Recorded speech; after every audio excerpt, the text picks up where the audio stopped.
Samantala, para ilahad daw po ang tunay nilang kalagayan matapos ang Super Typhoon Yolanda, naglakad mula Palo sa Leyte ang ilang mga residente at meron silang simpleng handog para kay Pope Francis.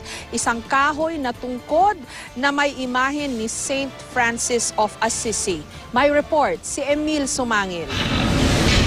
Sinadya ng mga kabataang ito na maging ganito ang kanilang anyo.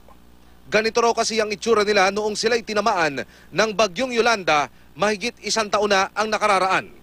Balot ng putik habang lumilibot sa sentro ng Tacloban upang ipahayag ang kanilang sentimiento sa pagdating ni Pope Francis. Kung tutuusin, sila raw ang sinadya ng Santo Papa.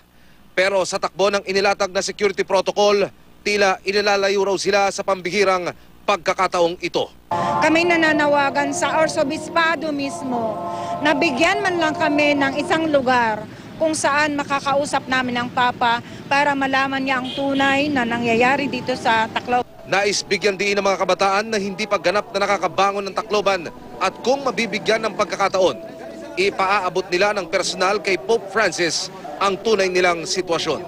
1 taon na mahigit, pinapakita namin na hindi pa kami nakakabangon. Sa Barangay 88, kilala rin sa tawag na Old Barangay Hall ang mistulang binura sa mapa ng bagyong Yolanda. Sukdulan na ang excitement ng mga kababayan nating masulya pa ng Papa. Lalo't balitang sa lugar na ito posibleng unang pumanaog si Pope Francis para sila'y makadaupang palad. Kung sakali raw na sila'y papalarin na mahagkan at mabulungan ng Papa, ito ang sasambitin nila. Ipagdasal yung lugar namin na hindi na maulit yung trahedya na naganap sa amin. Pasalamat sa kanya. Papasalamat na pumunta siya dito sa Tacloban. Sa Palo, Leyte, naglakad ng 12 kilometro ang mahigit 100 miyembro ng Urban Poor na pawang nasalanta ng bagyong Yolanda patungong Palo Cathedral. Bitbit nila ang kanilang regalo sa Santo Papa, ang tungkod ni Kiko.